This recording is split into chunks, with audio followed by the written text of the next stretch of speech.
Next up, we have our keynote session of the day on the topic building a powerful personal brand. Your personal brand is everything that people think of when they hear your name. It's what makes you memorable and likable. In this keynote, our speaker and gold sponsor, Peggy Sullivan, founder and CEO of SheCAN, will teach us how to create a strong image for yourself and build relationships with key influencers in your industry so that they're willing to endorse you and your business without hesitation.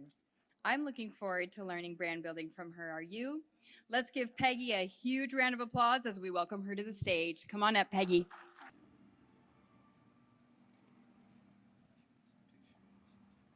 I am a recovering addict, and that is really, really hard for me to admit to you. And like all addicts, I have paid a very dear price for my addiction. I've lost jobs, it's destroyed my first marriage, and it deteriorated my physical and mental health. I bet you're wondering what I am addicted to. And I have to say addicted to because as addicts, we never really get over our addictions.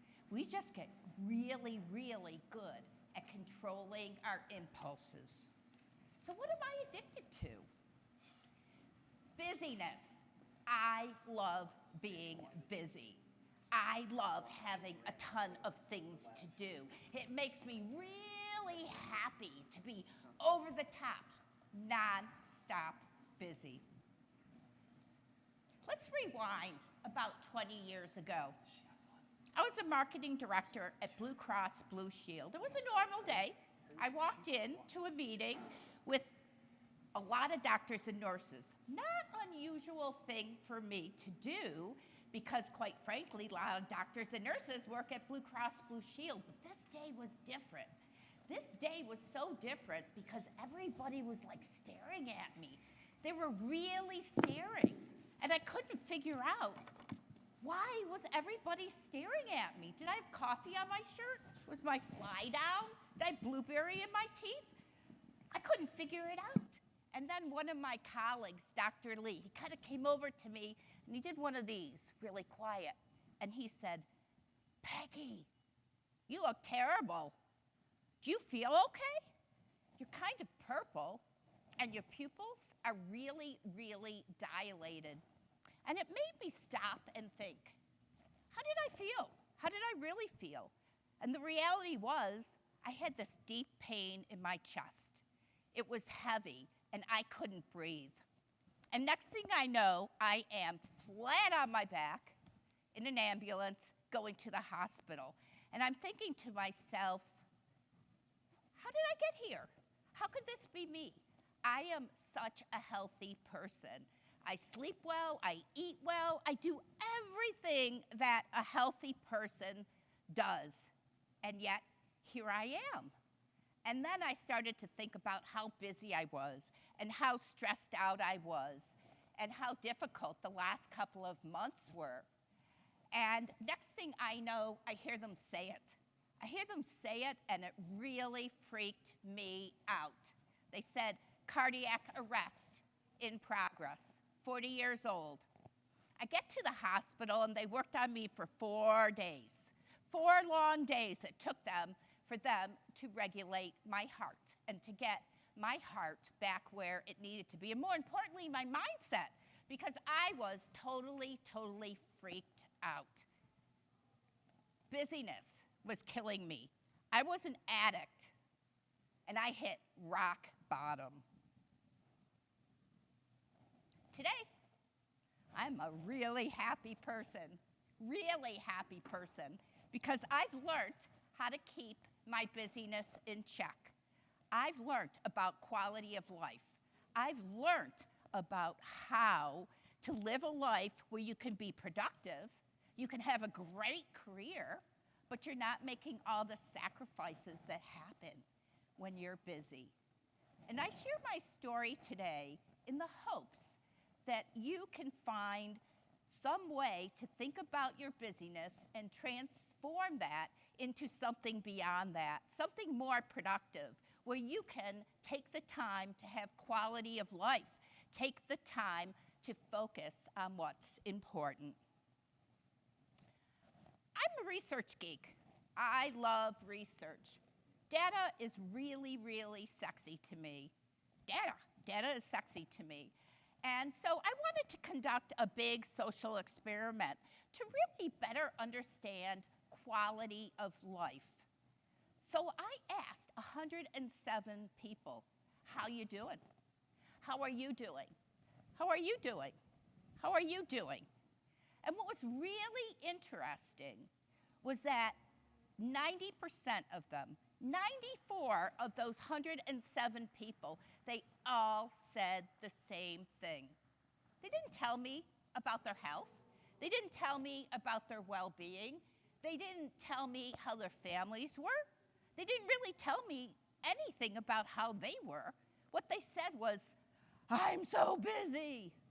Everybody talked about being so busy, and then they started to apologize for it, because then came the but. But things will get better. But it'll change. I'll get control over my busyness. And it occurred to me that while people love being busy, maybe they really don't love being busy. So why? Why do we pursue this busyness? Why is this busyness something that everybody loves to say and everybody loves to talk about? My theory is that busyness is a status symbol. You think about it, that doctor that you want to get into that takes 6 months, you cannot get an appointment. They are so busy. They must be really, really good. And I've got a niece who's a triple major. She's studying 3 different things in graduate school. She must be so smart. And me, I'm busy. Aren't I important, right? Busyness is definitely a status symbol today. It's a sign of productivity, and it's a sign that you are doing amazing things.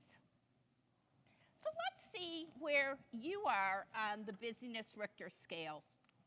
I would like to conduct a little survey, and even though these lights are brightly shining in me and I just see little speckles out there, I'm going to ask you a bunch of questions. And what I'd like you to do is raise your hand if this at all feels like something that you would do. Question number 1. You multitask as a strategy to get through your day.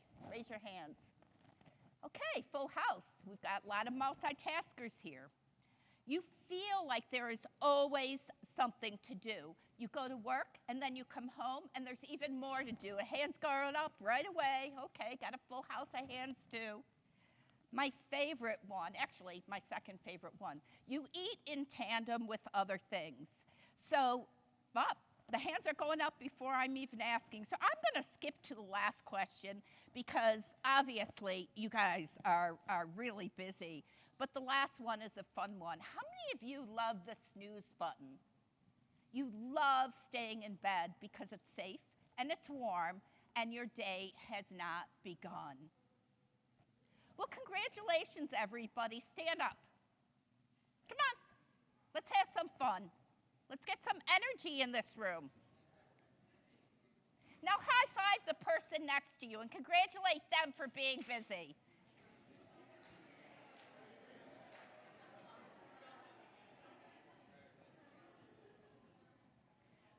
You can sit back down.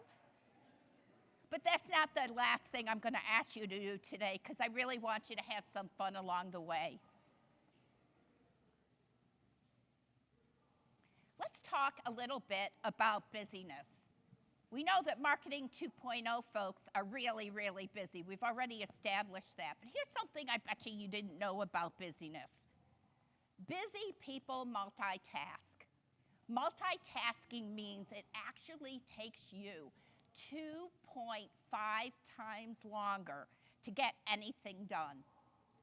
And the additional thing is that it actually makes mistakes. When you're busy, you actually are more likely to make 3 times more mistakes. So we think we're being productive. We think that our busyness is really good, But maybe all this busyness is unproductive. Just maybe we're not focusing on what's important. Just maybe everything is really taking us longer to do. And let's spend a minute talking about busyness in business. I like to call it the alphabet soup, right? You've got burnout, you've got quiet quitting, you've got the great resignation, you've got all these things going on in the business world today. And what is it a result of? We're all so busy. Unfortunately, we're busy on the wrong things. We're spending 53% of our day in meetings and doing email. How many of you do that? Spend a lot of time in meetings and email? Raise your hands. Okay, a lot of emails or a lot of hands going up there. Yeah, and you know what happens when we do that? We don't have time to actually get our work done. But even more importantly, we don't have time to strategize. We don't have time to do long-term thinking. Busyness is bad for business. Busyness is bad for people. So what's the alternative? I love the word badass. I just think it's a really fun word. It rolls off my tongue, and I've always aspired to be a badass. So I decided that becoming a badass was the alternative to busyness. Do you guys want to be badasses? All right, let's figure out how we can do that. Let's first talk about what a badass is. A badass, and by the way, I researched with 3,000 individuals to get them to come up with the terminology badass. And a badass is somebody who is so laser focused on what's important. They can weed out all the distractions, all the obstacles, all the circumstances, all the challenges that we have every single day, day in and day out, and they can still focus on what's important. And they also focus on what's important to them and brings them joy. What brings them happiness? What brings them life? That is what it means to be a badass. So do we want to have a whole room of badasses? Great. Because I struggled with my busyness for so long, I developed a methodology I call the Busy to Badass Playbook. It's just 3 easy steps that will transform you from that busyness to becoming a badass. And I'm going to talk about them today. The first step in the process is what I call the happiness barometer. I have a son, Brandon. He's 31 years old, and he calls me the other day really stressed out, and he's like, "Mom, I've got a really high fever. I do not feel good." And I'm like, "Brandon, how high is your fever?" And he says, "I don't know. I don't have a thermometer." So I'm like, how do you know you have a fever if you don't have a metric to measure? And my point in telling that story is quality of life is really hard to measure. Quality of life really has to do with the big picture, right? It's how you're doing on your personal side. It's how you're doing on your professional side. It's everything blurred together because in life, that's the way it goes. We can't separate personal problems or professional successes. They all kind of bleed together. They all work together. So I wanted to find a tool to measure quality of life. And I looked, and I looked. And all the tools out there were complicated. They took an hour, and they would spit out a 14-page report. We just talked about the attention span of the average person. 14 pages, no thank you. So I worked with an industrial psychologist to develop a very quick 2 to 3 minute study, so anytime you can keep your busyness in check by understanding exactly where you are on the busyness and quality of life spectrum. And I will tell you, I'm going to give you the QR code so you can measure your busyness at the end of this presentation. But more importantly than that, I have done this survey with a lot of workshops, and I have done this survey with a lot of people, and we are just surviving. The average quality of life is just 3 out of 5. Folks, that is surviving, not thriving. I don't know about you, But when it comes to my life, I need to thrive. I want to have a well-lived life. So the happiness barometer is the first step in the process, really understanding, honestly, what your quality of life is. The second step in the process is what I call mojo making, and it is my favorite piece in the process because it's all about chasing endorphins. It's all about having fun.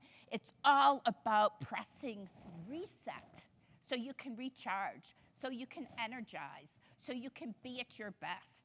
Because when your endorphins are going, when your energy's up, your brain actually works better. You actually get smarter. My dad, Ted Kahn, led a really, really hard life. His parents left Germany in World War II with nothing but the shirts on their back. And so my dad had to go to work at a very, very young age. My dad got his first job when he was 9 years old. He took his wagon to the grocery store because they didn't have a lot of cars those days, and he would take groceries to and from people's houses. And on a good day, he would earn a couple of dollars. And on a good week, he would earn 20 bucks. And in that time period, that 20 bucks put food on the table. That 20 bucks went towards the rent. So at a very young age, my dad got addicted to, no surprise here, eat, work, sleep, repeat. You wonder where I get it from? I get it from my dad. My dad, eat, work, sleep, repeat was his mantra for life until something happened one day. My mom died. It was a big life quake for him. He realized he wasn't living the life that he wanted to be living. He realized that he wasn't enjoying his life. He wasn't a good father, he wasn't a good husband, but more importantly, he was spending his life working and wasn't having fun. He wasn't having quality of life. He was just on that busyness treadmill to nowhere. So my dad did what he called determining his non-negotiables. He took a step back and he started to really think about what was important to him. And he realized that he wasn't networking as much as he should. He realized he wasn't pressing reset the way that he should. And he also realized that he wasn't doing the things that he loved when he was outside of work. So he developed a whole bunch of non-negotiables. He learned how to play bridge. He actually took his vacations. He actually went out to lunch a couple of days a week to network. And you know what? He actually grew his business by doing that, instead of sitting at his desk being busy. My dad died a couple of years ago when he was 88 years old. And I had to ask him on his deathbed, I'm like, Dad, do you have any regrets? Is there anything in life you would have done differently? And he looked me in the eye, and he used to call me Toots, and he'd say, Toots, my biggest regret is not determining my non-negotiables and not incorporating them into my world earlier, because I was so much happier when I took the time. So do you know what your non-negotiables are? They should be sacred.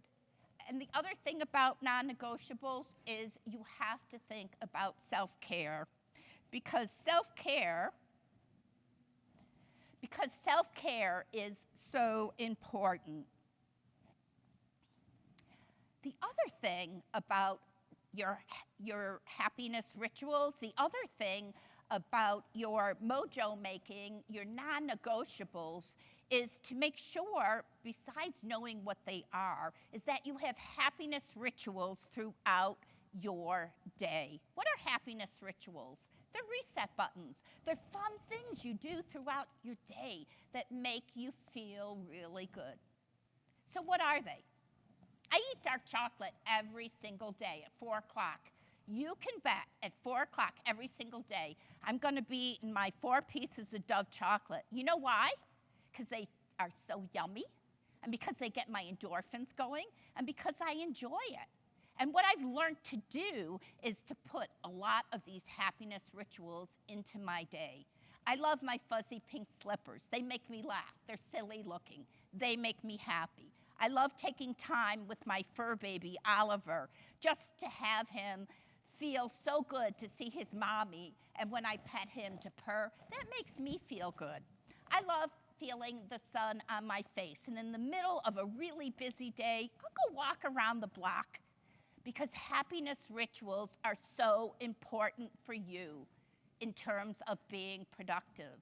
They make you more productive.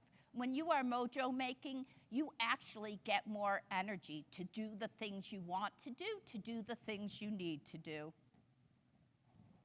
The third step in the Busy to Badass playbook is about unlocking your values. I do a lot of speaking about values, and values are a pretty funny thing. We know values are important to everybody. Everybody always says how important values are. But whenever I do a workshop and I ask people if you could please, for me, list your top 3 or 4 values, the same thing happens over and over and over again. Everybody gets out their phone and they start Googling values. That's not what I'm talking about when I'm talking about values. Because what happens, and this, my friends, is so predictable.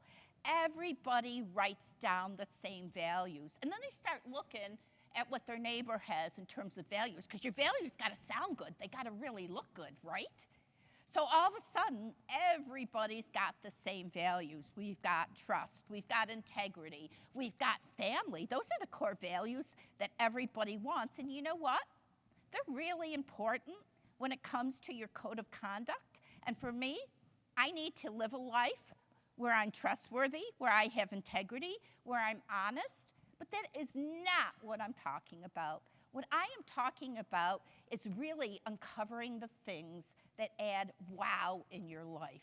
The things so when you get to your end of your day, you're like, wow, today was a really great day. Not a good day, but a really great day. So how do we do that? How do we unlock our top 3 to 4 values? Your life is like a scrapbook of memories. You have experiences. You have gone through a lot of things in your life. And if you look back at these experiences, and you can really start to pull out the parts where you felt really good, where you felt really proud, where you felt really satisfied, and you start to look at them all, you will see common threads. Because as humans, we gravitate towards things that make us feel good. So, for me, I like doing hard things. Doing hard things is one of my core values. I ran a marathon when I was 50 years old, and one would think that would be hard enough because I never ran before in my life. But I chose to train in a Buffalo winter. You know what a Buffalo winter is like? There is a ton of snow on the ground. And you know what else? It can be like single digits, really, really, really cold. I can remember burying my water bottle and it being frozen all the time. I can remember my feet being so cold, they were numb. But you know what? When I crossed that finish line, that was one of the proudest moments in my life. And I look back on my life, and every time I do something hard, I write books, and writing books is really hard. It makes me feel really good. So when you think about your values, think about the things in your world that light you up. When I was a little girl, my parents used to tell me no 4-letter words are allowed in the Kahn household, no siree. And if you said a 4-letter word, the crime would be met with the punishment of a bar of ivory soap in your mouth. And back in the day when I was growing up, that wasn't really considered child abuse. It was just something that parents did to get you to not do something. So inevitably, those 4-letter words would pop out. And I would get that soap in my mouth. And my father would twist and turn it. So I'd get soap in my teeth, and I'd be blowing soap bubbles all night long. Busy is a 4-letter word. For me, when I think of busy, I think about that awful time, those awful times when my father would put soap in my mouth. It wasn't a good thing. And when you think about busyness, I want you to remember it's not the most productive way to life. It's not the path to success. It's not the path to enjoyment and leading a well-fulfilled life. I have a couple of free trips and free treats for you. If you want to scan the QR code, you can get the Quality of Life Barometer, you can get a couple of workbooks, a couple of different things. I'd love for you to scan it and to get to know me and to reach out to me. But I'd like to leave with this one final thought. We're all challenged. Life is hard, right? We have a lot of obstacles in life, but we get caught up in this thing that we call busyness. And it is not the best way to chase after success. It doesn't mean we're getting stuff done. And more importantly, it doesn't mean you're living a well-lived life. I want everybody to stand up. I promise you we're going to stand up again, and I want you to stand up. I'm not going to stop until everybody's standing up, so go ahead, get up. I want you to feel what it feels like to be a badass, because those little guys inside you, they get going, and you start feeling good, and you get this positive energy going, and life gets pretty darn amazing. So here's what I want you to do. On the count of 3, I want you to say as loud as you can, I am a badass, and really, really mean it. But it has to be loud enough so everybody in all those other rooms are like, what the heck is going on? They're saying these bad words, and they're screaming, and they're playing, they're having fun. But I want you to feel what it's like, because I gotta tell you, when you say badass at the top of your lungs, it is empowering. You ready? 1, 2, 3. I am a badass. Woo! Now, high five the people around you, because they are badasses too. Before I go, I need to spend a minute or 2. You can sit down.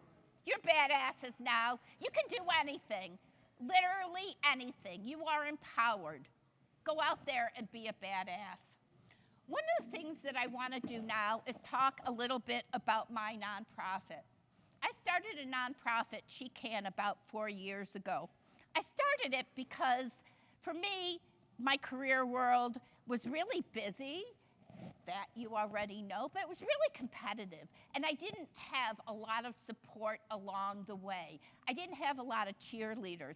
I didn't have a lot of people that gave me the tools to be successful. I didn't have a lot of people around me that helped me grow my profession through networking, but honest networking, where people really cared about me, and they introduced me to other people where I could really get business. I didn't have the tools that I needed to be successful. So that's why I started SheCAN, a nonprofit.